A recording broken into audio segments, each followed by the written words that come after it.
विश्वास कुमार रमेश जो एक पैसेंजर थे एयर इंडिया की फ्लाइट पे जो कल अहमदाबाद में क्रैश हुई, उनकी जान बच गई। कल तक हम बात कर रहे थे कि उन्होंने जंप किया, जितनी रिपोर्ट्स आ रही थी।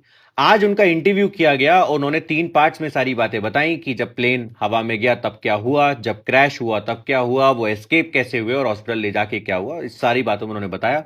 एक बार जान लेते हैं उनके खुद के शब्दों में। सो बिफोर द क्रैश वो कह रहे हैं, I was in seat 11A right next to the emergency exit. My brother was seated elsewhere. मेरा भाई कहीं और बैठा था। Just 30 seconds after take off I heard a loud sound. मैंने बहुत जोर की आवाज सुनी 30 सेकंड के अंदर। जब वो टेक ऑफ हुआ, the aircraft started shaking violently. Plane हिलने लगा हवा में। द क्रैश मोमेंट, अब जब गिरा तब क्या हुआ, suddenly the plane dropped. I was jolted and blacked out for a moment. Jolted मतलब उन झटका लगा मुझे और मैं एकदम से, हम लोग जब गिरे तो झटका लगी गई।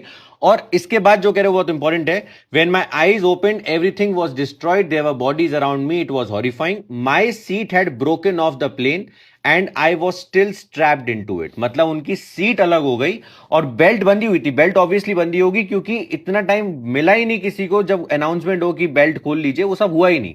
इसके बाद वो कह रहे हैं, I don't know if I jumped और गॉट थ्रोन आउट। मैं खुद से जंप करा या क्या हुआ मुझे याद ही नहीं, मुझे समझ ही नहीं आ रहा। I just found my self out. मैंने खुद को देखा कि मैं बाहर हूं। और उसके बाद उन्होंने जो बोला वो बहुत ही दर्दनाक है। I saw the fuselage catch fire. It was seconds away from burning completely. Fuselage होता है मिडिल पार्ट एक प्लेन का, जहां पे सब लोग बैठे होते हैं, वो मेन पार्ट होता है। वहां पे उन्होंने बोला कि फायर कैच हुई थी। वो हुई होगी क्योंकि प्लेन पूरा फ्यूल से भरा हुआ था, क्योंकि अभी टेक ऑफ ही किया था, तो इसलिए इतना बड़ा धमाका हुआ।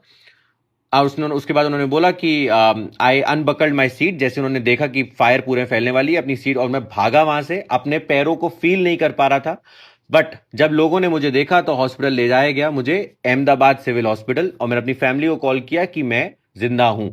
उसके बाद उन्होंने सबसे पूछा मेरे भाई का क्या हुआ, तो वो इमोशनली कहते हैं, I don't know how I survived, I just know I am alive and my brother isn't.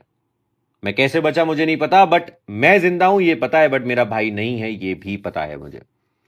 Everything happened in front of my eyes and I am the only one who made it out. सब कुछ मेरी आंखों के सामने हुआ, but मैं बच गया खाली।